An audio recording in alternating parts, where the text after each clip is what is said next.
देश भर में होली की धूम। कोरोना गाइडलाइन का पालन कर मनाई जा रही है होली।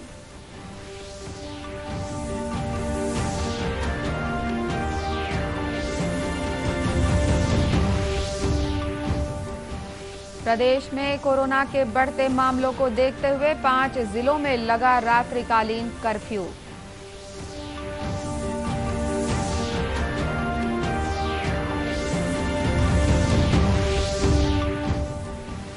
प्रदेश में अब तक 9,91,000 बुजुर्गों को लगाया जा चुका है कोरोना का टीका।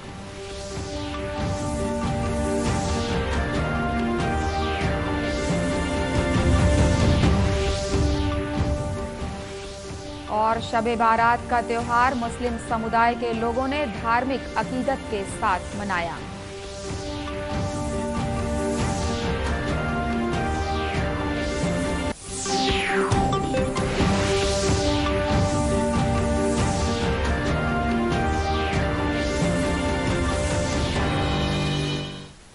नमस्कार, आप देख रहे हैं दूरदर्शन समाचार। मैं हूं अनुराधा दुबे। आप सभी को दूरदर्शन परिवार की ओर से होलिकोत्सव की हार्दिक बधाई और अनंत शुभकामनाएं। और अब समाचार विस्तार से। रंगों का त्योहार होली आज देश भर में धार्मिक उल्लास और उत्साह के साथ मनाया जा रहा है। इस अवसर पर राष्ट्रपति, उपराष्ट्रपति और प्रधानमंत्री ने देशवासियों को शुभकामनाएं दी हैं। राष्ट्रपति रामनाथ कोविंद ने अपने संदेश में कहा है कि होली सामाजिक सद्भाव का त्योहार है, जो लोगों के जीवन में उल्लास, प्रसन्नता और आशा का संचार करता है। उन्होंने कहा कि ये पर्व एकता और भाईचारे का संदेश देता है, साथ ही नए भारत के निर्माण में लोगों को साथ आने के लिए प्रेरित करता है। वहीं उपराष्ट्रपति एम वेंकैया नायडू ने लोगों से अपील की है कि वे महामारी को देखते हुए कोविड-19 से बचाव के लिए सभी एहतियात बरतें। प्रधानमंत्री नरेंद्र मोदी ने देशवासियों को शुभकामनाएं देते हुए कहा कि ये त्योहार हर किसी के जीवन में नए जोश और नई ऊर्जा का संचार करता है। इधर राज्यपाल अनुसुईया उइके और मुख्यमंत्री भूपेश बघेल ने प्रदेश वासियों को अपनी बधाई और शुभकामनाएं दी हैं। मुख्यमंत्री ने बढ़ते कोरोना संक्रमण को देखते हुए इस वर्ष होली का पर्व नहीं मनाने का फैसला किया है। उन्होंने प्रदेशवासियों से अपील की है कि वे अपने घरों में रहकर परिवार के साथ सुरक्षित तरीके से होली मनाएं और कोरोना संक्रमण का फैलाव रोकने में मदद करें। इधर छत्तीसगढ़ में होली का त्योहार आज धार्मिक उल्लास के साथ मनाया जा रहा है। कोरोना संक्रमण को देखते हुए लोग घरों में ही परिवारजनों के बीच होली का त्योहार मना रहे हैं। इसके पहले कल रात में प्रदेश भर में होलिका दहन परंपरागत तरीके से मनाया गया। इस दौरान चौक चौराहों में लकड़ी और कंडे एकत्रित कर विधि विधान से पूजा अर्चना कर होलिका दहन किया गया। इसी कड़ी में कोंडागांव जिले के मरारपारा में होलिका दहन किया गया, जिसमें सभी जनप्रतिनिधि शामिल हुए। यहां पर वर्षों पहले से होलिका दहन करने की परंपरा है। बढ़ते कोरोना संक्रमण के मद्देनजर सार्वजनिक फाग उत्सव पर राज्य सरकार ने रोक लगाई है। वहीं राजनांदगांव जिले में छत्तीसगढ़ के प्रसिद्ध लोक गायक सुनील बंसोड़ ने अपने घर में ही कोरोना गाइडलाइन का पालन करते हुए फाग गीत प्रस्तुत किया और लोगों को अपने परिवार के साथ घर पर ही सुरक्षित होली मनाने का संदेश दिया। इसी तरह राजधानी रायपुर में लोगों ने अपने घरों में रंग गुलाल लगाकर एक दूसरे को बधाई दी। इस दौरान कोरोना गाइडलाइन का पालन किया गया। होली के प्रति लोगों में उत्साह देखने को मिला। होली के दौरान जिला और पुलिस प्रशासन ने सुरक्षा व्यवस्था के पुख्ता इंतजाम किए हुए हैं। वहीं दुर्ग जिले में पुलिस प्रशासन ने फ्लैग मार्च निकाला। अतिरिक्त पुलिस अधीक्षक संजय धुर्वे ने कोविड गाइडलाइन का पालन करते हुए होली मनाने की अपील लोगों से की।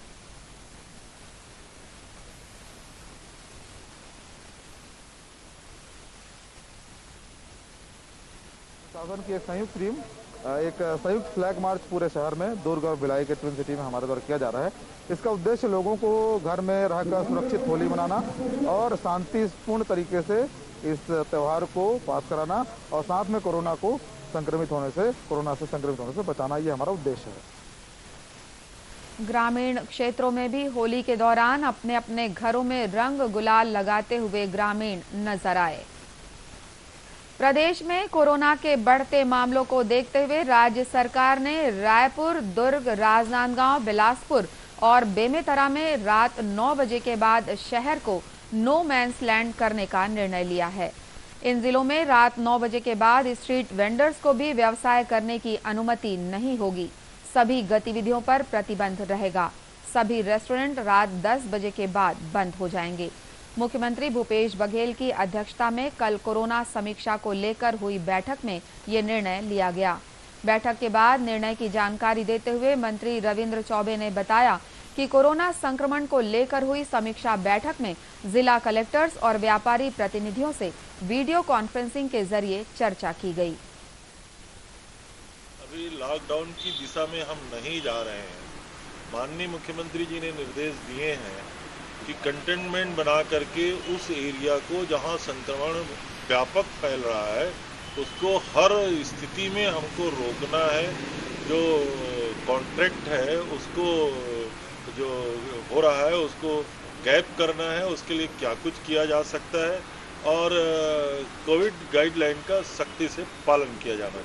और गांवों में भी कोरोना का संक्रमण बढ़ रहा है और शहर में तो उसको कंटेनमेंट जोन तत्काल घोषित करके जिला प्रशासन को निर्देश दिए गए हैं कि सख्ती से ये सब चीज़ों का पालन होना चाहिए।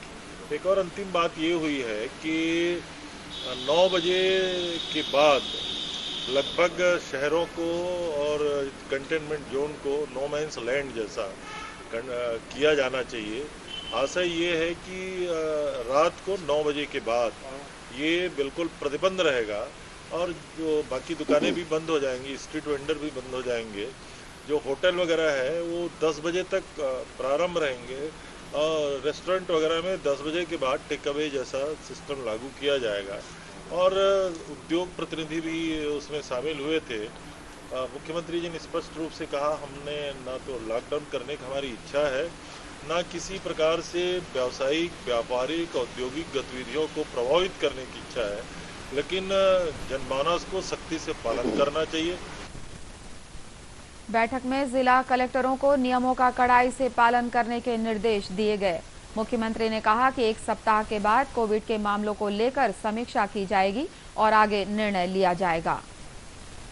देश में अभी तक 6,05,30,000 व्यक्तियों को कोविड के टीके लगाए जा चुके हैं।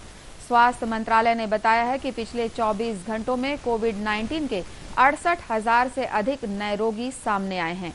इसके साथ ही संक्रमित व्यक्तियों की संख्या बढ़कर 1,20,39,644 हो गई है। इस महामारी से 1,13,55,993 व्यक्ति पूरी तरह से स्वस्थ हो चुके हैं। इधर छत्तीसगढ़ में कल कोरोना के 2,153 नए मामले सामने आए, वहीं 14 लोगों की मौत हुई है।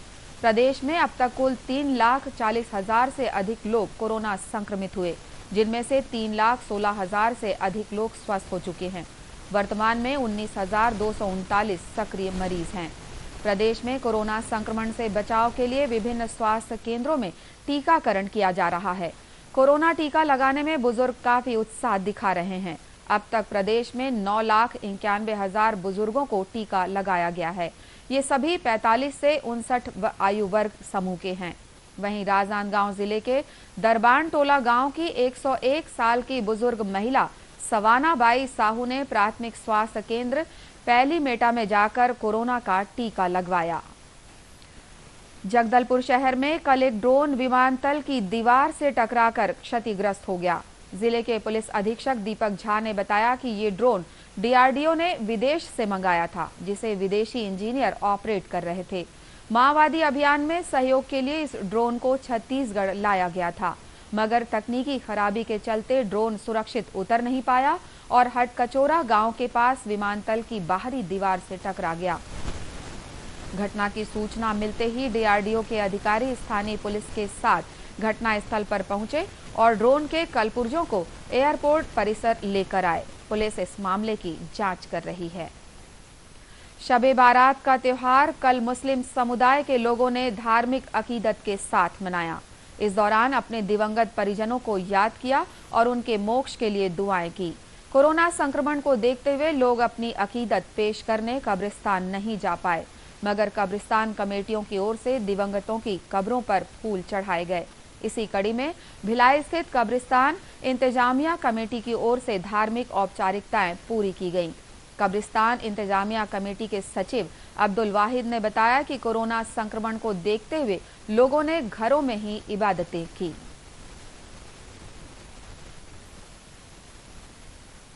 की वजह से जो 144 धारा लगाई गई तो उसकी जानकारी देने के लिए कब्रिस्तान इंतजामिया कमेटी ने भिलाई की जितनी भी तमाम मस्जिदें हैं सबको ऐलान पहुंचाया और व्हाट्सएप के द्वारा लोगों को बताया कि इस मरज को देखते हुए क्या है, हमें कम से कम कब्रिस्तान बंद रहेगा, इसलिए आप लोग ना आए। हाँ, ये है कि जो आज शब बारात है जिसकी मरहुमीनों को फूल वगैरह पेश करने जो उनके परिवार के लोग आते हैं, तो उस कमी को पूरा करने के लिए इंतजामिया ने हर कब्र तक फूल पहुंचाने की कोशिश की है और पूरे कब्रों में फूल पहुंचाया जाए। शब बारात के मौके पर मस्जिदों, मज़ारों और कब्रिस्तानों में रोशनी की गई थी। राष्ट्रीय ग्रामीण आजीविका मिशन के तहत स्व सहायता समूह की महिलाओं को विभिन्न प्रशिक्षण दिए जा रहे हैं। इसी कड़ी में जशपुर जिले के बटाईकेला गौठान की स्व सहायता समूह की महिलाएं हर्बल गुलाल बनाकर बेच रही हैं और उससे अपनी आमदनी बढ़ा रही हैं। ये महिलाएं जिले भर में अलग अलग स्थानों पर स्टॉल लगाकर हर्बल गुलाल बेच रही हैं। इस गुलाल में टेसू के फूल, पालक, पपीता, चुकंदर और अन्य हरी सब्जियों का इस्तेमाल किया गया है, जो त्वचा के लिए फायदेमंद है। कृषि विज्ञान केंद्र डूमरबहार में इन महिलाओं को गुलाल बनाने का प्रशिक्षण दिया गया। कृषि विज्ञान केंद्र के वैज्ञानिक डॉक्टर राकेश भगत ने इन महिलाओं को पालक भाजी, चुकंदर और हल्दी से हर्बल गुलाल बनाने का प्रशिक्षण दिया। ग्रामीण आजीविका मिशन के सहायक परियोजना अधिकारी मनोज रमाकांत मिश्र ने बताया कि ये महिलाएं गुलाल बनाने में मिक्सर मशीन का उपयोग करती हैं, बाकी काम अपने हाथों से ही करती हैं।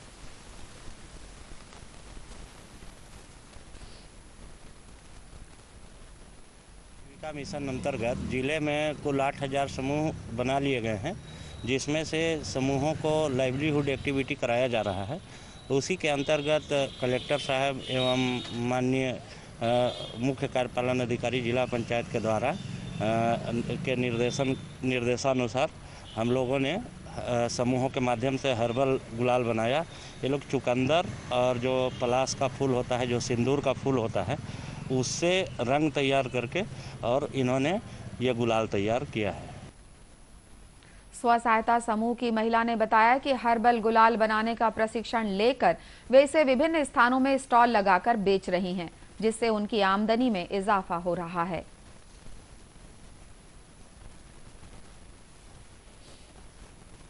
चुकंदर मिलाए हैं इसमें, पालक भाजी और सिंदूर का और हल्दी का मिलावट करके बनाए हैं। जी, गोठान में भी काम करते हैं और डूमरबहार गए थे इसका प्रशिक्षण लेने, वहीं से सीखे।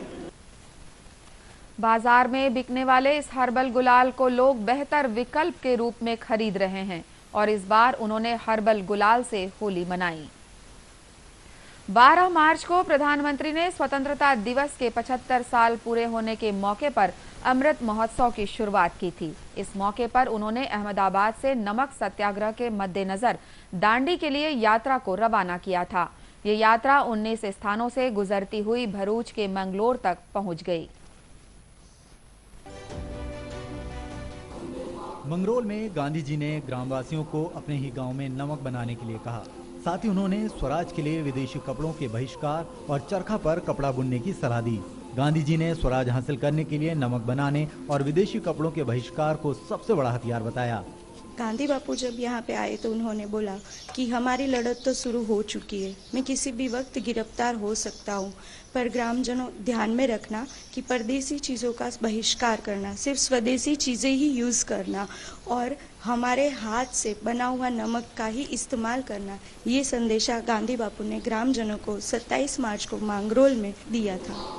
28 मार्च 1930 मंगरोल से गांधी जी पदयात्रियों के साथ मार्च करते हुए रायमा पहुंचे। रायमा में स्थानीय निवासी नाथू काका के घर भोजन किया और नरोत्तम नाम के नाई के यहाँ दाढ़ी बनवाई। नरोत्तम भाई के घर आज भी दाढ़ी बनाने के वो सारे सबूत मौजूद हैं जिसे उनके पुत्र ने सहेज कर रखा है। गांधी जी की दाढ़ी बनाने के कारण अंग्रेजों ने नरोत्तम भाई की जमीन हड़प ली थी। हमारा फादर नरोत्तम भाई दाढ़ी बनावी थी गांधी बापू ने। ये समय अंग्रेजों ने बहुत जुलम હતો આ ગામમાં જમવાનું ભોજન બનાવ્યું હતું એ સમયે ઘણી ધાક હતી તે વખતે ગાંધી બાપુની દાઢી મારા વાળ દાઢી મારા ફાધરે બનાવેલી તે વખતે 5 એકર જમીન અંગ્રેજોએ લઈ લીધેલી। रायमा में दांडी यात्रा में निकले पदयात्रियों का जोरदार स्वागत हुआ। स्थानीय महिलाएं सुबह से ही फूलों से उस पथ को सजाने में जुटी थी जहां से होकर पदयात्रियों को गुजरना था। बच्चे गांधी जी बनकर स्वागत में तैयार खड़े थे। रायमा में दोपहर गुजारकर पदयात्री शाम तक भरूच जिले को पार कर सूरत जिले के उमराची पहुंचे, जहां स्थानीय निवासियों ने उनका जोरदार स्वागत किया। उमराची में पदयात्रियों के लिए सांस्कृतिक संध्या का आयोजन किया गया, जिसमें स्थानीय सांसद दर्शनाबेन और सूरत के जिलाधिकारी डॉक्टर धवल पटेल मौजूद रहे। तारीख में दर्ज है कि 28 मार्च 1930 को महात्मा गांधी सुबह 9 बजे रायमा पहुंचे थे और रायमा में नरोत्तम भाई के यहाँ महात्मा गांधी ने दाढ़ी बनाई थी। नरोत्तम भाई के पुत्र ने दाढ़ी बनाने के सभी सामान को अभी तक सहेज कर रखा है और यहाँ के स्थानीय निवासी ये भी बताते हैं कि यहाँ के नाथू काका के यहाँ गांधी जी दोपहर का विश्राम भी किया था और खाना भी खाया था।